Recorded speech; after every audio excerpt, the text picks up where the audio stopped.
season? He has, yeah, and he does a great job being able to manage it. As the toll of the season has gone on, Sarah, it's more of just kind of maintenance, and with the limited amount of physical reps, it's kind of that you're just kind of managing. All right, is it allowing him to be at his best on Sunday? And that's what we're really doing. He's taking mental reps, doing a good job, but that is the same thing. Sean, here's something for you. Just you being out of routine, talking today. Do you talk with your players about how these next couple weeks or this week could be a little out of routine with extra things like this? Not really. Obviously, if you're fortunate enough to get to the next step, that's a little bit different. But we try to keep it same as, and so not anything different. Other than you guys talking to me today too. In your third NFC Championship game, is there any wisdom to be learned for this week leading up to it? There's certain, I don't know that I would ever say wisdom, but I think, you want to be consistent in your approach. We certainly understand the stakes. We know that we have to be at our best in order to be able to advance. But I do think that consistency is the truest measure of performance. I want our guys to consistently go about their business like they would any other game. And so don't really change anything in that regards. But we want to be detailed. We want to have great urgency, great enjoyment for our preparation, and be totally, completely present. So I think our guys understand, the magnitude and what a blessing it is to earn the opportunity to be in games like this. But what I don't want our guys to do is feel like they have to do anything other than be their best selves. And we don't need to make things up. So we do want to be consistent in our weekly rhythm that these guys are accustomed to. And just a quick follow-up, 12th man, it was loud in Carolina, it was loud in Chicago. Is it different? I know they have one crazy fan when you come out, but is it different? He's always got good signs. He'll be burying me with something. But no, you know what? I thought that Thursday atmosphere, we've been fortunate enough to play a lot of great games at Seattle. I think it's a great venue, obviously. They have great fans. That atmosphere and environment was electric on that Thursday night game. And certainly the other two ones that you talked about with Carolina and Chicago, those were special. We know what kind of environment to expect. We've got to be able to handle it. And it's awesome to be in these types of games, so we're excited. So as your coaching career has gone on, have you found yourself allowing yourself to maybe delegate more, give up a little bit of the control to others on your staff? Absolutely, yeah. No, I think I have such trust in our coaching staff, and then I think you understand.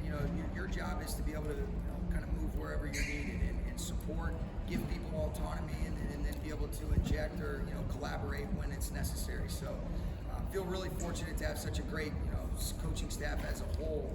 But these guys in these leadership positions, absolutely, I think, have done a better job of delegating. And as you accumulate experience, I think the most important thing is empowering others, but being there to be able to help assist or solve problems if necessary. And so the answer is yes. From when you took the job to now, has your idea of what being a head coach is, or the jobs you do, changed at all?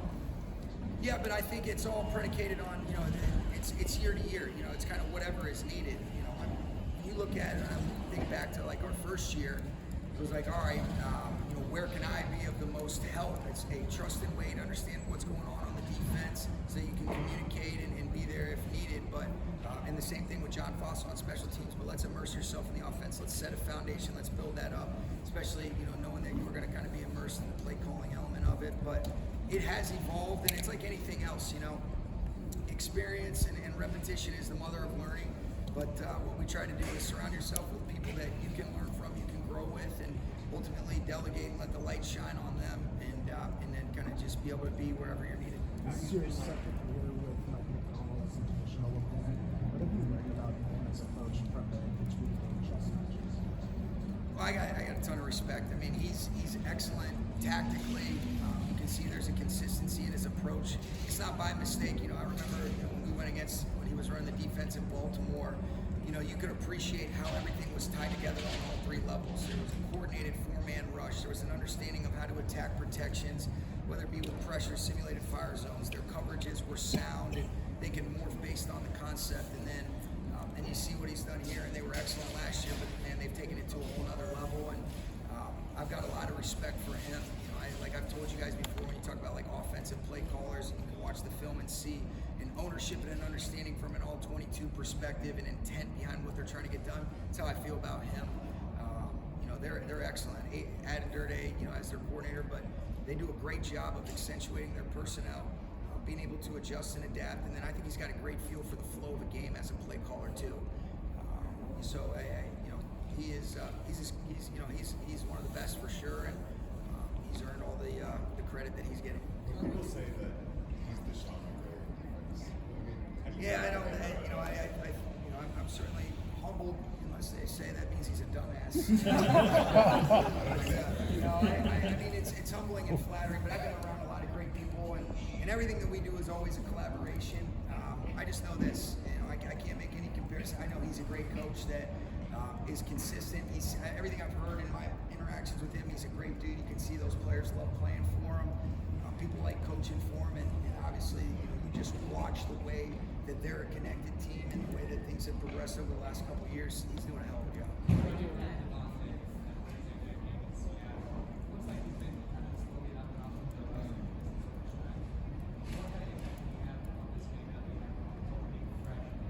Tremendous. I mean, he's a great player, and I think what says as much, the game the other day was unique. It's good to be able to get his feet wet, made some key and critical plays against Carolina. But then you look at last week, it's like, all right, hey, competitive greatness, be at your best when your best is required. You look at the leverage that he had, from Nashawn Wright on that 12-yard catch that he made. It was unbelievable. Not a great play call, but he and Matthew just made it right, where he's able to win the leverage, flatten that angle out, have awareness on the sideline. The in cut that he caught was a huge play, and so he's a tremendous impact. It's great to be able to have him back, and everybody feels and notices when he's on the grass, and he's got this swag that I think elevates the energy of our overall group and team, and so really excited to have him back.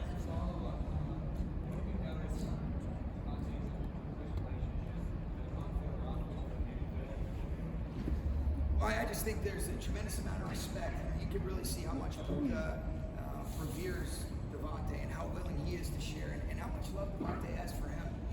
It's a special relationship. I love watching those guys flex. Their celebrations, if you haven't seen it, are they're swaggy. They're awesome. So, but it's a really cool relationship that you're watching. Just kind of organically develop with two guys that they love football. They have a lot of respect and love for one another, and I think they made each other better. But Devontae's willingness to pour in and be a mentor, and Puka's willingness to want to learn and that curiosity, it's really cool to see. Couple of guys before interceptions in 5.5 games. What qualities does he have that allows him to come through in the big time? Great ball skills, good concept trigger. I think one of the coolest things is those guys in the DB room, they do such a great job. Even when I was talking to Cam Earl, he gave Aubrey Pleasant a bunch of credit for the pick that he made based on some of their prep and the things. And Jacoby has done an outstanding job. He's just one of the land sharks, shows up when you need him the most. I just love his overall play energy, and he certainly has ignited us. He made a couple plays. The first one the other day that he had, I'm like, just drop it unless you're going to take it past him. Fourth down, whatever it was. But he's a stud. I'm really happy for him, man. He's doing awesome. Sean, you talked a lot about retiring above the next step. When you bring in guest speakers like the medalist, what do you think the players need? Well, in that case, he was awesome. That was more of an entertainment deal, a good reprieve during camp. I think what you want to look for when you bring people in, I think the best guys to be able to bring in are usually former players that have a feel for our culture, our standards. You want to see alignment. I think that's such a key and critical factor is alignment of messaging, alignment of values. It's where the Aaron Donalds, the Andrew Whitworths, Eric Weddle visited us during camp and spoke to the guys. And so those special players, those are the guys that usually won't have many people come around. Oz was awesome when he came, and that was a special deal, and the guys really enjoyed that. But as far as the other things that you're talking about, usually love to be able to have those former players that the guys have such respect for, and they have the wisdom and the alignment with us. Sean, you've known Chris Shula a long time, obviously, but how have you seen him grow since he's become a defensive coordinator to now? I think the biggest thing that I learned last year is it wasn't easy at first, and when you're in some of those leadership roles, it can be really lonely, especially when you're working through some different things, trying to figure out what's that identity. And he's so consistent. You guys talk to him. He's always the same, and he's got this great humility about himself, but he's also got great security and internal fortitude and belief. And I think when you look back to last year, some of the tough times that we went through, especially early on, and then just working to be able to figure out, all right, what is the identity? How does he really put his spin on what our defense has become over the last couple of years? I think he grew a tremendous amount, and you can see guys love playing for him. He does a great job collaborating with our coaching staff, I think that's a great trait of any leader, is the ability to collaborate, the ability to shine light on others, and he's done a great job, and then he's really just continued to take it to the next level. And thought he did an awesome job, having a great feel for the flow of the game the other day, he and the coaches, because he does a good job of, it's always that ongoing dialogue on the headset with the rest of the defensive coaches, no different than we do it offensively. And he's a stud, and obviously I love him a lot, and I'm really happy for the success, but I'm not surprised at all either. And we get Gary, and then you beat That babe artist. How would you kind of describe the evolution of your defense this season? Yeah, I think it's been great. You add in some different coaches that have some different perspective, and it's all about our personnel. How do we maximize that? How do we take advantage of some of the new pieces or build on some of the guys last year that were rookies or second-year players? And so I think it's always evolving. You always have to adapt. You have to adjust. When you do things at a high clip, people are going to study you. And then I think there's got to be some fluidity, because defensively, it's reactionary driven in a lot of instances unless you earn the right to dictate the terms on some of those known passing situations where you can play your percentages. But I've been really pleased, and that evolution in all phases, not exclusive to defense, is always on.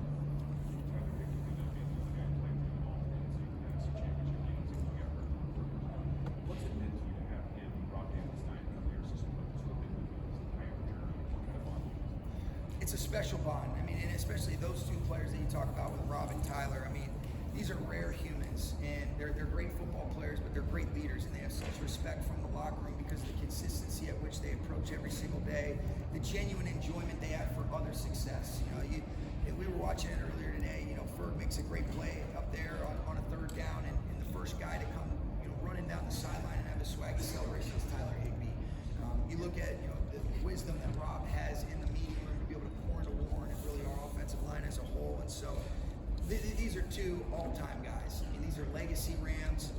They're obviously very special to me because over time you develop really meaningful relationships, and I love those guys. And then, oftentimes you're referencing, hey, remember in 2018 or 17, and I'm often saying that, and they're about the only two that know what the hell I'm talking about. Or Yarbs or Zach Cromer or Chris Shula. Everybody else has kind of been back and forth, but it's a real blessing to be on this journey with these guys.